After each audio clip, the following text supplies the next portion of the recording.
Carmelo Hayes is your new United States champion. First 48! Carmelo Hayes, nothing but net! The cover! Case closed! Absolutely incredible match between Melo and Dragunov. And all the props and credit in the world to Ilja Dragunov, by the way. He has followed on from Sami Zayn's reign and further helps restore the prestige of the United States Championship. Look at this! Off the second rope, that springboard flying clothesline. And Carmelo Hayes now has a chance. This match featured a gritty and brutal performance from Ilja as per. Oh! Vicious series of knife edge chops and a boot. But Melo provided a hard-fought physical do-or-die fight of his own. Of Carmelo Hayes. Ilja Dragunov, here comes the Constantine special. This time, cover by Dragunov. Hayes kicks out. I loved how much the crowd was invested in this match too. Zone, that may have stunned the champion. And another one, and Dragunov could be stunned here. A headbutt by Hayes, and Carmelo's got a chance. This was a perfect time to pull the trigger on Carmelo while still making the former champion look like a beast. Dragunov, look at the power into a superplex. Here it comes. H-bomb time. Oh, Hayes got the knees up. And a kick stop. Every near fall, every big move, the crowd wanted it to be Melo's moment at last. Dragunov planning Hayes. Cover now to retain the championship. Kick out at 2. We then see an insane cutter counter by Melo too. Whoa, my God! Hayes turned it into a cutter! What a counter by Carmelo Hayes! That was genuinely bananas. Like, what the fuck? Hayes into the cover for the title! Dragunov kicks out! How the hell did he kick out? And that may have been Hayes' last chance! That was it! This entire fight gave prime NXT TakeOver vibes. Dragunov now! No! Down on the apron! After this senton, it would of course lead to the finishing counter, which gives Melo the championship. And once again, I have to give Michael Cole and Corey Graves their props because they made this moment feel even bigger than it already was. What a fighting champion Ilja Dragunov was. And what a tremendous show of sportsmanship. Dragunov did not have to take this fight tonight. They put it over as a war, as a huge moment, far more than Joe Tessabor ever could have. Dragunov can sleep well tonight because he knows that in this instance, the better man won. Like, if this was Joe Tessabor, he would have been like, oh, and Carmelo Hayes does it. He finally reaches the mountaintop, Wade. We'd see Melo again later on after his big title win, where he says his time was delayed, but not denied. And that jerseys are going back into the rafters as Gargano attacks him. Because the jerseys are going back in the rafters. The division is on notice. You ruined everything. I will take everything from you. The 2026 US title scene could be as interesting as the Smackdown tag division was for a while there, I don't know. Either way, this was really, really great stuff, as has been the theme for a while around the US title. And if we're about to give Gargano some shine again, hey, say less, I'm in. But this episode of Smackdown began with Cody Rhodes and Nick Aldis backstage. Of course, to recap the events in this feud, Nick Aldis says that Cody can't lay a finger on Drew McIntyre as long as he pays the fine and apologizes to the referee he attacked, Dan Angler. If Cody lays a finger on Drew, then he is stripped of the championship. All this continues running into The Miz, who refuses to let him say Joe Hendry and wants no music for him because, well, you know what happens. 'Tis the season, Miz, so no music for Joe Hendry.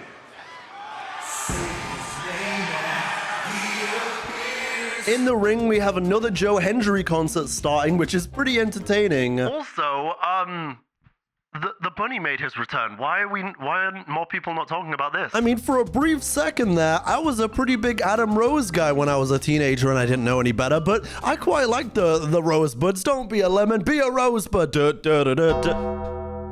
Just play the next clip. Oh, jingle bells, Miz has tiny balls. Every time he's in a team, he takes all the falls. Jingle bells. He continues saying Miz would rather be in Hollywood, but they won't return his calls. He even references the real life story about how Miz used to get kicked out of the locker room. Then Miz comes out and loses it, so they sing again. Miz says he's supposed to lead this company now with Cena gone, so let's just have this match. Aldis then mentions it is now a Miracle on 34th Street fight. Not so long into the match, Hendry unleashes his ukulele, while Miz unleashes a tiny guitar and tiny balls. Because, get it? His penis is small. Well, those are perfectly regulation-sized ornaments. Well, they're balls that hang on the tree, but they're ornaments, pervert. And I wish these two were commentators for both shows permanently. Listen, man, I don't think I've ever said it before, but Joe Tassabaugh sucks. they were rocking around the Christmas tree there. Oh, and a nice hip toss by Hendry.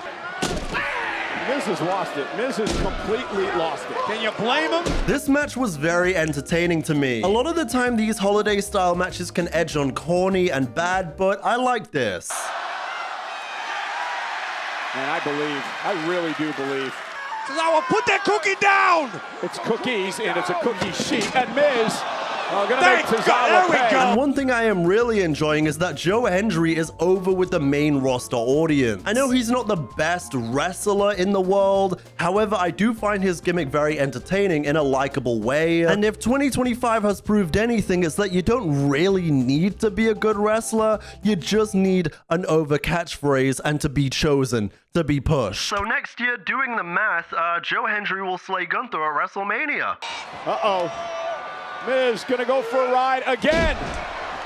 Well, We paused the worm. oh, well, he's For trying a to cookie break. Well, he carved up. Elves do as well. The lesson to be learned this holiday season, don't be a lemon, be a rosebud. Of course, it's true. Corey Graves, by the way, absolutely had me cracking up on commentary the whole match. And a standing ovation coming. Hendry puts Miz through the table. Embarrasses Miz again.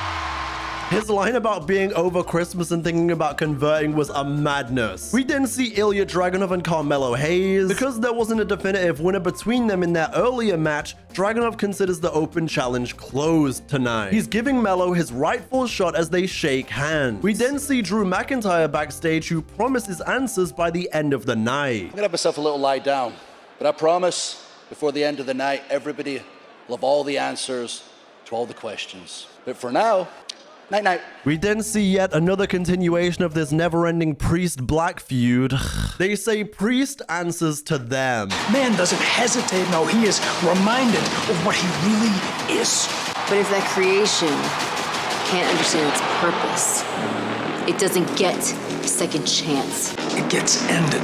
It'll be Black versus Priest again next week in an ambulance match. And boy, oh boy, I am tired. In fact, we've been tired of this feud. I actually love Aleister Black, and it's a shame they didn't dive further into him versus Cody Rhodes. Like, hear me out for a second, because maybe I'm bugging, maybe I'm spitting. But would it not have made way more sense, given that the Black Rhodes match didn't get a true ending a while back, for Black to have still gone after Cody and the title post-War Game? And then in ending Priest versus Black with the Fireball Last Man Standing gimmick, you could have had Drew move on from Cody repetition to get revenge on Priest for that stuff that happened a while back at Backlash when Drew's head hit the concrete floor. Because yes, I know we've seen Drew McIntyre versus Damian Priest a number of times, but you could have had Drew say, "You tried to kill me. The WWE is corrupt. I'll end you." Even though, to be honest, no offense to Damian Priest, but I don't want to see the guy at all right now. Every time he cuts a promo, I don't care. Every time he wrestles, I don't care. And I'll just go ahead and say what we're probably all thinking, but that entire world title reign and Money in the Bank cash-in should have gone to LA Knight in the first place. Like, I'm sorry, Damian, I've given you enough chances, but this guy is a charisma vacuum, and I can't take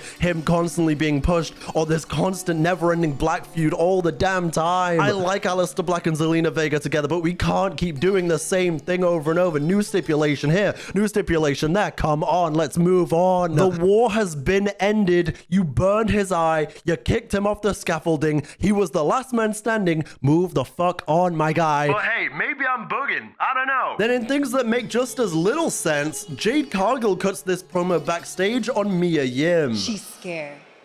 and she should be. Her and her love friend B-Fab. Hell, the whole locker room. See, I don't need weapons. I am the weapon. They're now kind of painting Jade as the babyface again, like she hasn't been bullying everyone in storyline. Bring your Kindle stick, because you're gonna need it. Then B-Fab thinks there's a right way to go about this, but Mia's like, nah, this girl gotta be humbled. This too is another thing on Friday Night SmackDown that just needs to end already, please. We then see Charlotte Flair pick up a win over Lash Legend. Gonna make Lash pay. Shoulders down again. Charlotte with the win. Followed by the, I guess, SmackDown debut of Trick Williams. Hey, look, man, you talking to Trick Williams. I like to put my lemon pepper steppers on the desk. Let's talk business, because Monday Night Raw is ready to throw me the bag. He's in negotiations currently with Raw and SmackDown before Cody comes in. Are you gonna match the offer or not? Because I ain't here to play games. This is a once-in-a-lifetime opportunity. Trick.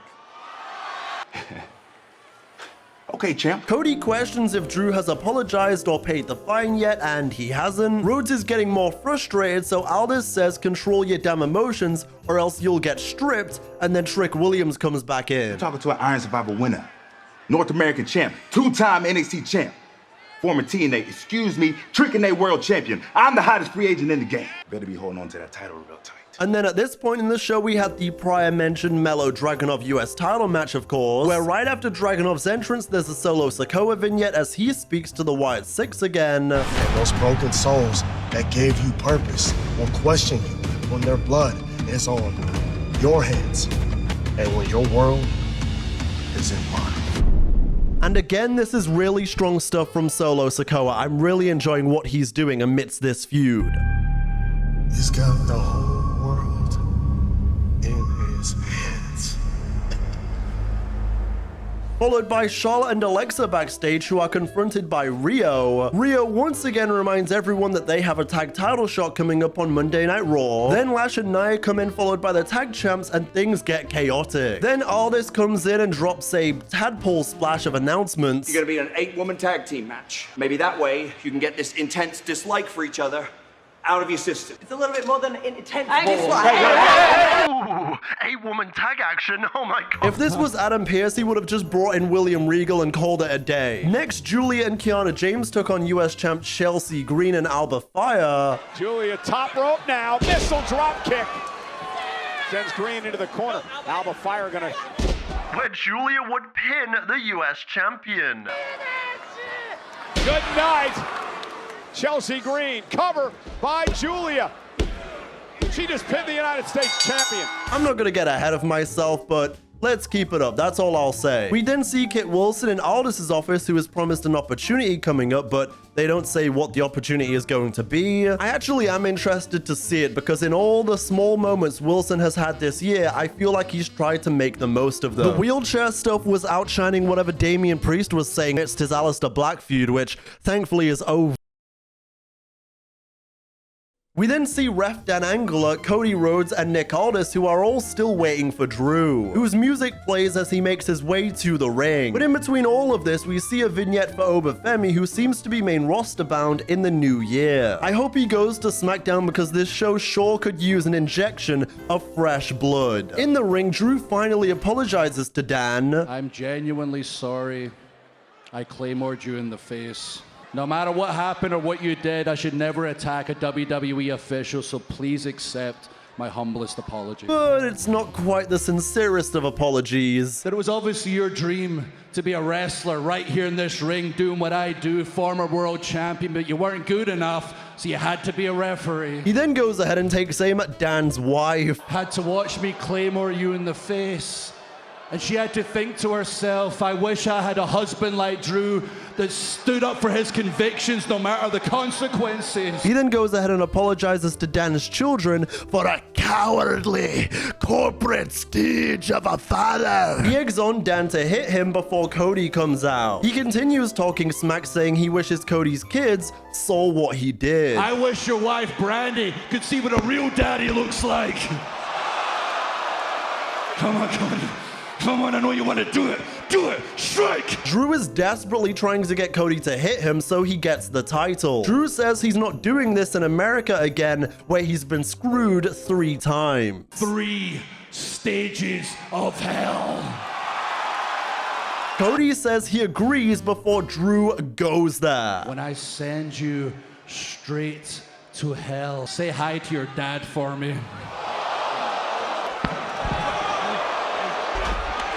Claymore! I said, oh damn, what the fuck? The title match 2 weeks from tonight on Friday Night Smackdown from Berlin. But also, this was definitely one of the better segments of this long-standing feud. Drew has added an extra layer of personal hatred into this one, making it fitting for 3 stages of hell. It's just a shame that in a story where at this point the villain should win this round, he's going to lose again. And let me know your wrestling hot takes down in the comments below. It can be current day or it can be in history, and you'll have a chance of being in the next episode. Hot take, Pretty Deadly are one of the most underrated tag teams in the WWE. I mean, respectfully, is Elton Prince even still employed, or? If I was booking WWE, I would make them SmackDown Tag Team Champions for the whole year of 2026, or have them win the titles multiple times. I see them as the old heel New Day, honestly. They are very entertaining and unique team, they are a great heel team, and their work in NXT was very captivating, and Pretty Deadly would make the SmackDown Tag Division way more interesting. Ooh. Honestly, I really see the world in Pretty Deadly, and if Elton Prince is still in the company, I absolutely think you need to do more with them next year, because the stuff that Kit Wilson has been doing, like I said, has been very good in his small moments. And so yeah, I definitely think there's a lot more you can be doing with Pretty Deadly, because their NXT UK run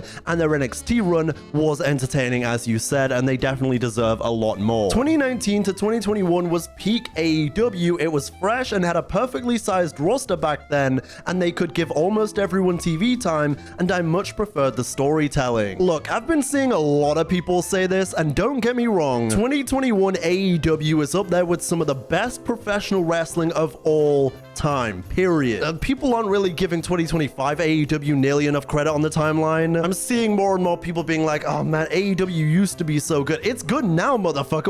What? And again, this is no disrespect on 2021 AEW, 2022, even dating back to 2019, because it had its moments. Absolutely it did. And I will always cherish that golden era of AEW, but I feel like people don't give current day AEW enough credit. And by the way, on this post, I also wanted to hear your Christmas hot takes as well, just in general. We had everything from Merry Christmas everyone to the Christmas spirit is gone nowadays. My bad for saying it, but it's the truth. I mean, a little bit. You know, I have an audience that goes all around the world, so it may be different for you, but I at least know in the UK, one thing that really hinders the Christmas spirit is the fact that we barely ever get snow anymore. And then you're also like, as a kid, you're like, oh man, underwear and socks, thanks. And then as an adult, you're like, underwear and socks, thank you so much. Jey Uso is where LA Knight should be, and LA Knight is where Jey Uso should be, IMO. I mean, yeah. I hope they bring back the Armageddon event soon. It feels weird to not have a PLE in December. Honestly, I would love to see the return of Armageddon. I personally really miss TLC as a pay-per-view. Like, don't get me wrong, the gimmick pay-per-views have kind of had their time, and doing TLC every year was getting a little repetitive, but at the same time, I don't know, I always associated the TLC pay-per-view with Christmas time, and not having it these last couple of years, it's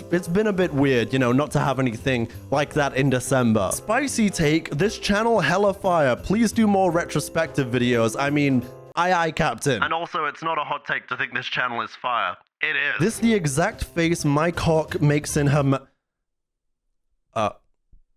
Miles Morales is the definitive Christmas game, period. Ooh, man, I love those new Spider-Man games. Spider-Man 1, Spider-Man 2, Miles Morales, they all hit. And you know what? I'd be willing to accept that that is the definitive Christmas game. It is a hell of a game. Austin Theory is a plant/sleeper agent for Seth Rollins to destroy the Vision since he got kicked out. You know, I heard this theory, no pun intended, and I thought, And then I thought back to their history in the pandemic era when he was one of Rollins' disciples, and I thought, oh, this is very long-term storytelling. So disregarding all of the Rollins and Theory stuff from when he failed the Money in the Bank cash-in, I think this is a very valid take.